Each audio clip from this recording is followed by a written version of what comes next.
Today's lecture will continue with safety and patient reception.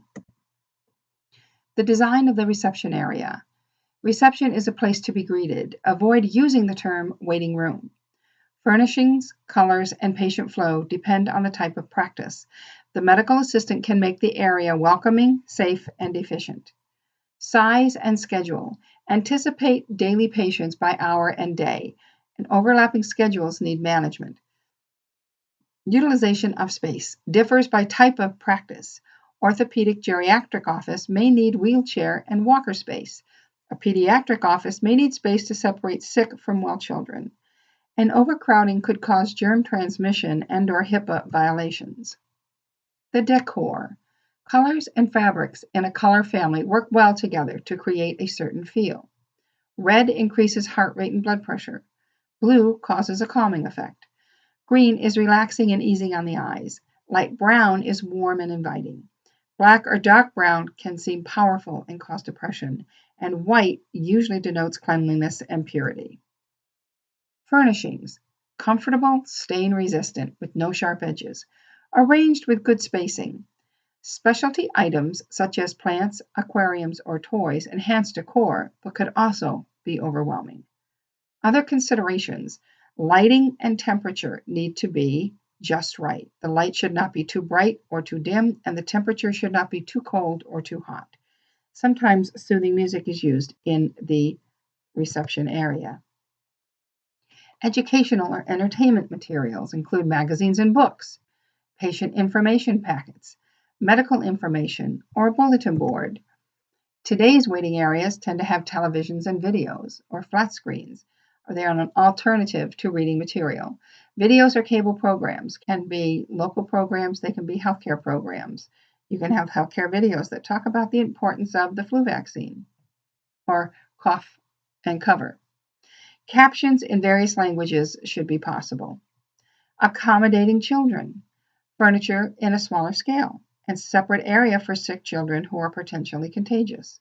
Games and activities need to be tailored to the audience. And toys should be easy to disinfect and without small pieces, which could be swallowed. The importance of cleanliness. Housekeeping. Light housekeeping is usually part of a medical assistant's duties, as in wiping down reception area countertops where people tend to lean or touch things. Daily cleaning needed along with emergency clean up for unexpected situations. Tasks and equipment are to be considered.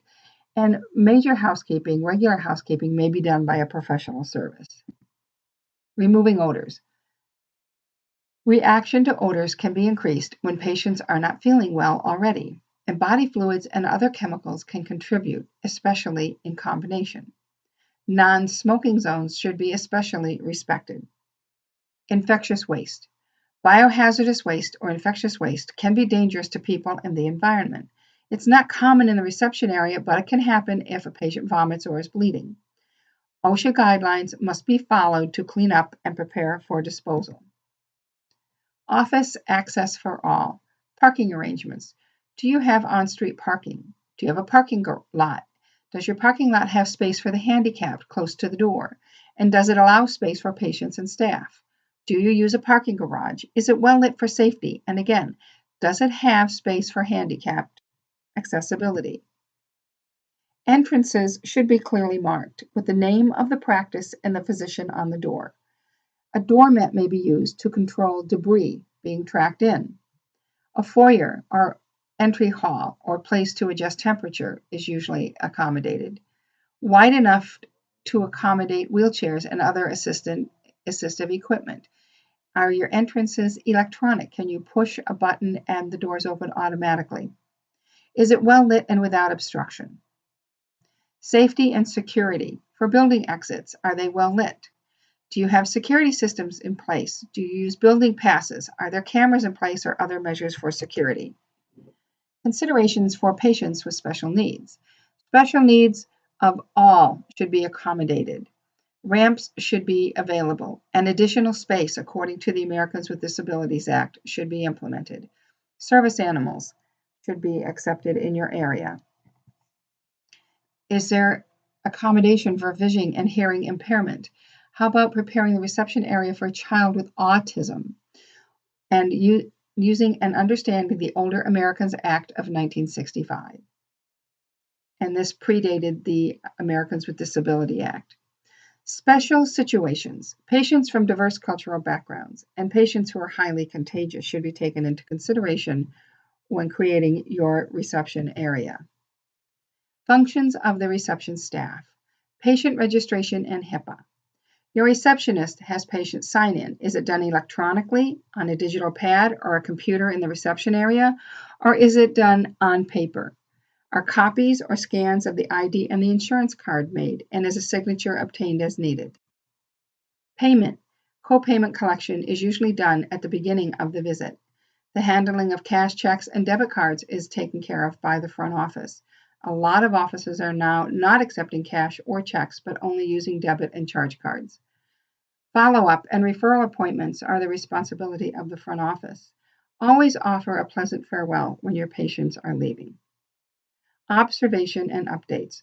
Do not make patients wait if they are complaining of chest pain or shortness of breath, bleeding, feeling faint, vomiting, or show an undiagnosed or possibly contagious rash. Follow your office procedure manuals. The Identity Theft Prevention Program includes prevention of theft, detection of theft, and mitigation or resolution of theft. Opening and closing the office. Beginning the day. Arrive 30 minutes before official opening. Safely open entrance and deactivate security. Check the answering machine or the answering service for any reported emergencies and turn on electronics. And if it is your responsibility, make the coffee. Ending the day. Set the stage for the next day. Cooperation and communication between staff is important. Turn off equipment according to office policy and check exam rooms. Be sure confidential information is stored. Notify your answering service or turn on your answering machine, and be alert for security hazards when leaving the building. This ends our lecture for today.